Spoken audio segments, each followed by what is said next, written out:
Hello everyone, স্বাগত জানাই haunting ডিলাইটের নতুন একটা এপিসোডে। আমি লাস্ট উইক একটা কোয়েশ্চেন করেছিলাম যে আপনারা কী ধরনের হরর মুভি দেখতে চান। সেখানে বেশিরভাগ ভোটই যেহেতু ইন্দোনেশিয়ান হরর মুভির জন্য এসেছে, তাই আজ আমি এক্সপ্লেন করব 2018 সালে নেটফ্লিক্সে রিলিজ হওয়া Indonesian horror movie may the devil take you, যেটা কিনা একটা হরর মিস্ট্রি থ্রিলার মুভি। আর এই মুভির রিয়েল নাম সিবলাম ইবলিস মেনজিনপিত। আর আশা করছি এই মুভির গল্প আপনাদের সবার খুব ভালো লাগবে। তো চলুন জেনে নেওয়া যাক মে দ্য ডেভিল টেক ইউ মুভির স্টোরি।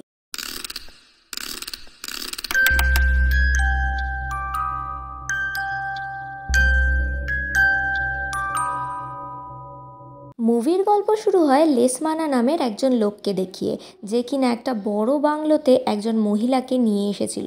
এবার এই মহিলা বাড়ির বেসমেন্টে গিয়ে সাদা কোনো পাউডার দিয়ে একটা সার্কেল তৈরি করে, আর এই সার্কেলের মধ্যে একটি ছাগলের কাটা মাথা রাখে। লেসমানাকে জিজ্ঞাসা করে, তোমাকে যেটা আনতে বলেছিলাম তুমি কি সেটা এনেছো? লেসমানা এবার তার স্যুটকেস খুললে আমরা একটা টাকার বান্ডিল আর এক গোছা চুল দেখতে পাই।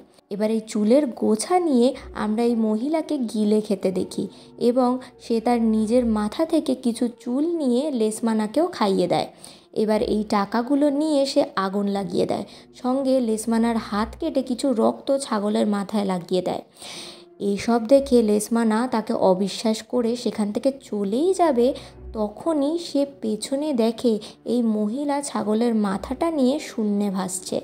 এই দৃশ্য দেখে লেসমানা হাঁটু গেড়ে তার সামনে বসে বলে, আজ থেকে আমি আপনার দাস। আর এই কথা বলা মাত্রই হঠাৎ করে ঘরের টাকার বৃষ্টি হতে থাকে। লেসমানা তাড়াতাড়ি সেসব টাকা ব্যাগে পুরতে থাকে। আর এই সময় এই মহিলা তাকে বলে বাড়ি চলে যেতে, সেখানে নাকি তার জন্য আরও টাকা অপেক্ষা করছে। কিন্তু তাকে আরও বলে যে তুমি যে প্রমিসটা করেছো সেটা যেন ভুলে যেও না। তো এই দৃশ্যটা দেখে আমরা ভিউয়ার্সরা খুব ভালো মতোই বুঝতে পারি যে এখানে এই মহিলা কোনো রকম ব্ল্যাক ম্যাজিকের রিচুয়াল পারফর্ম করছিল লেসমানার জন্য। এরপর সিন শিফট হয় আর আমরা কিছু নিউজ পেপার কাটিং দেখে জানতে পারি যে লেসমানা এখন হঠাৎ করে বড়লোক হয়ে গেছে, সে প্রচুর প্রপার্টিজও কিনেছে। আমরা আরও জানতে পারি যে লেসমানার ওয়াইফ সাডেনলি আত্মহত্যা করেছে, যার পর লেসমানা একজন খুব ফেমাস অ্যাক্ট্রেস লক্ষ্মী সুরিয়াকে বিয়ে করে নিয়েছে, যে অলরেডি 3জন সন্তানের মা। কিন্তু এর পরের নিউজ পেপার থেকে আমরা জানতে পারি লেসমানা যেমন হঠাৎ করে ভীষণ ধনী হয়ে গিয়েছিল, তেমনি হঠাৎ করে আবার দরিদ্রে পরিণত হয়েছে।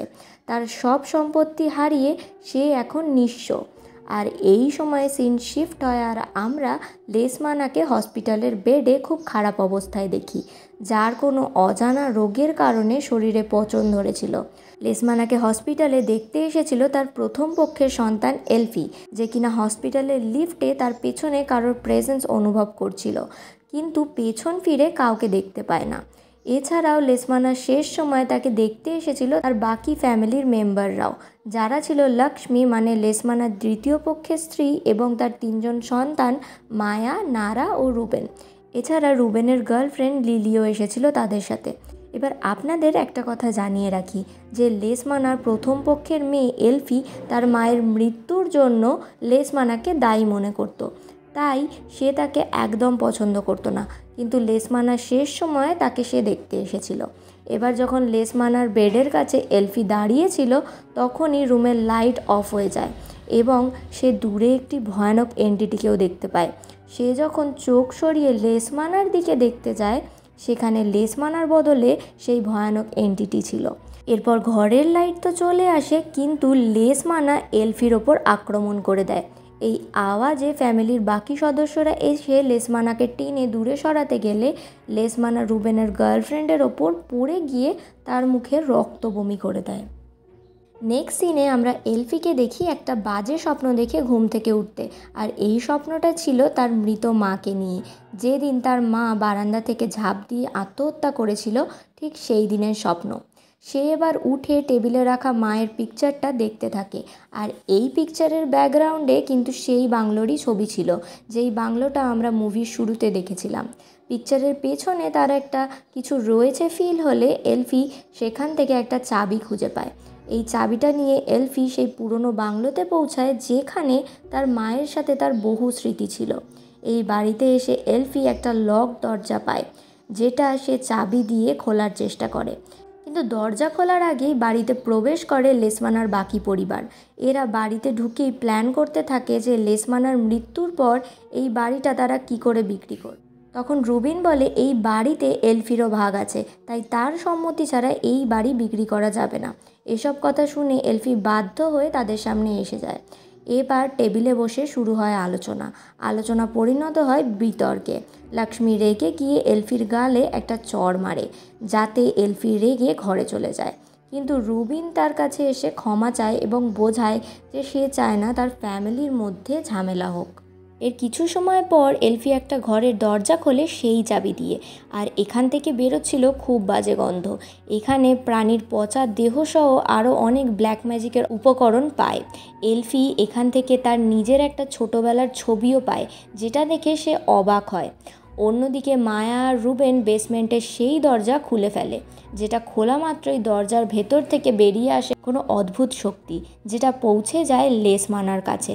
আর এরপরই লেসমানার মুখ থেকে বেরিয়ে আসে চুলের গোছা, যেটা তার শরীরকে জড়িয়ে ধরে, যার ফলে তার দম আটকে মৃত্যু হয়। এদিকে বেসমেন্টের দরজা খুলে যাওয়ায় লক্ষ্মী রুবেনকে সেই ঘরে প্রবেশ করতে বলে, কিন্তু এলফি এসে তাদের বাধা দেয় এবং বলে যে সে যে সমস্ত কালাজাদুর জিনিস পেয়েছে এই ব্যাপারে। এই সব ব্যাপার নিয়ে কথা হচ্ছিলই, তখনই নারা হঠাৎ তার মায়ের পায়ের দিকে আঙুল দেখিয়ে ভয়ানক দৃষ্টিতে কিছু একটা ইশারা করছিল। দেখা যায় তার মায়ের পা ধরেছিল দুটি হাত, আর মুহূর্তের মধ্যেই লক্ষ্মীকে বেসমেন্টে টেনে নিয়ে যায় এই দুটো হাত। রুবিন আর এলফি চেষ্টা করেও তাকে আটকাতে পারে না। আর এরপর মায়া তার মাকে বাঁচাতে বেসমেন্টে ঢুকতেই যাবে, এমন সময় লক্ষ্মী ভেতর থেকে বেরিয়ে মায়াকে অ্যাটাক করে আর তার হাতে কামড়ে দেয়। তার বীভৎস রূপ দেখে সবাই যেন ভয় পেয়ে যায়। এদিকে মায়াকে বাঁচাতে গিয়ে এলফি লক্ষ্মীর মাথায় আঘাত করলে লক্ষ্মীকে দেখে মনে হচ্ছিল যে সে হয়তো মারা গেছে, কিন্তু না।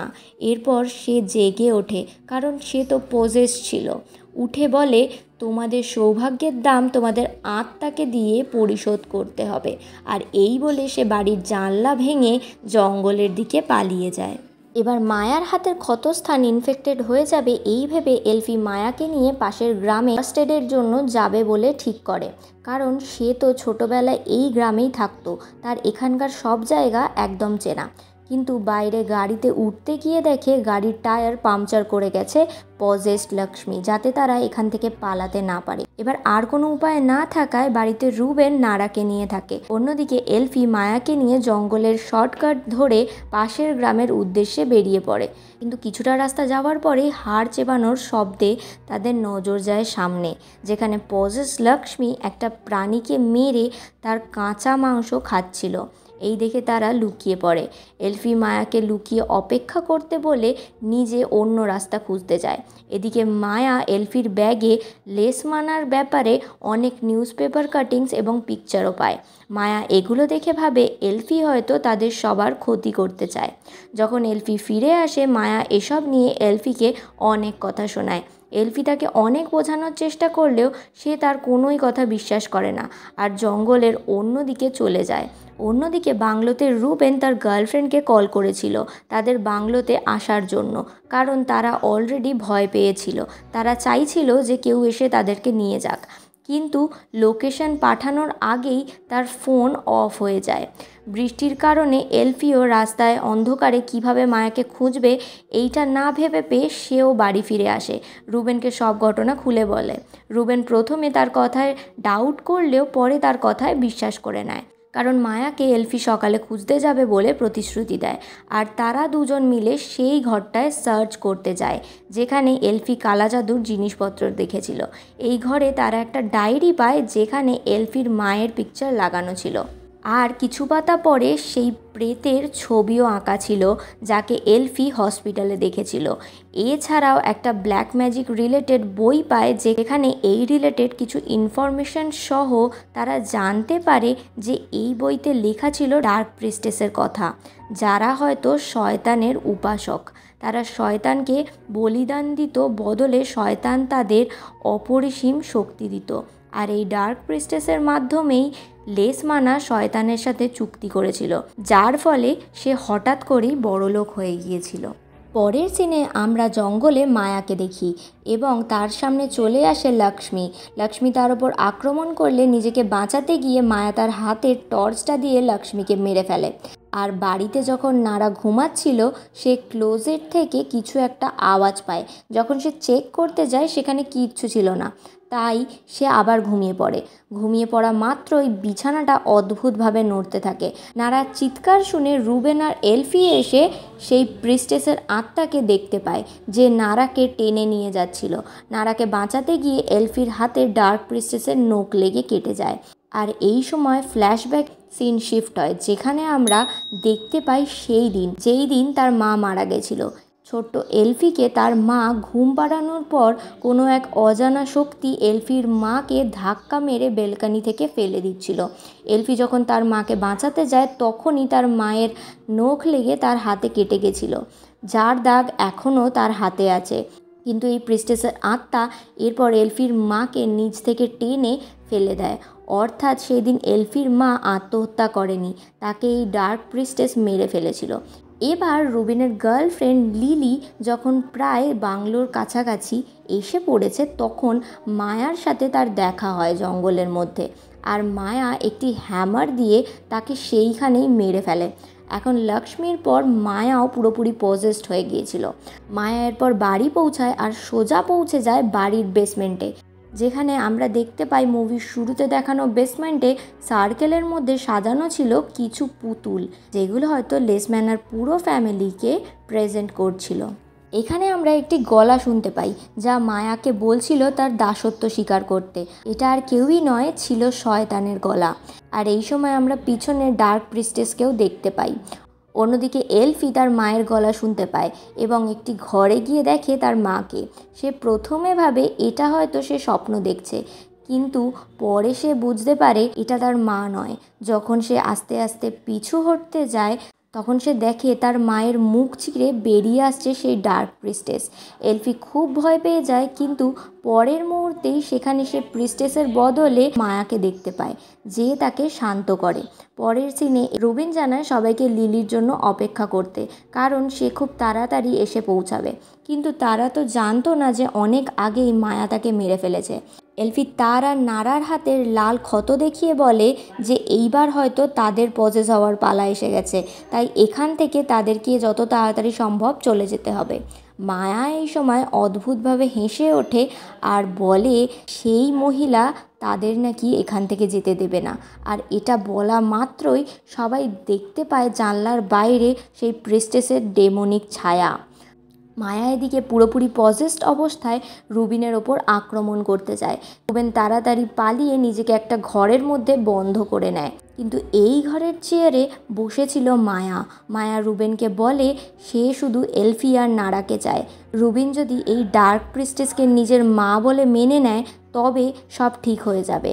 এই কথা শুনে রুবিন বুঝতে পেরে যায় মায়া আর নিজের মধ্যে নেই।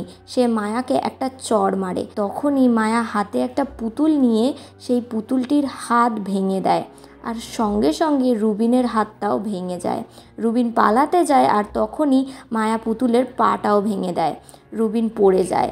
রুবিন এলফিকে চিৎকার করে বলে নারাকে নিয়ে পালাতে, আর এই সময় মায়া পুতুলটির মাথা ধর থেকে আলাদা করে দেয়, ফলে রুবিনও মারা যায়। মায়া এবার একটা অন্য ডল নিয়ে এসে সেটাকে ওপর নিচ নাড়ালেই এলফিও হাওয়ায় ওপর নিচ করতে থাকে এবং মাটিতে পড়ে অজ্ঞান হয়ে যায়।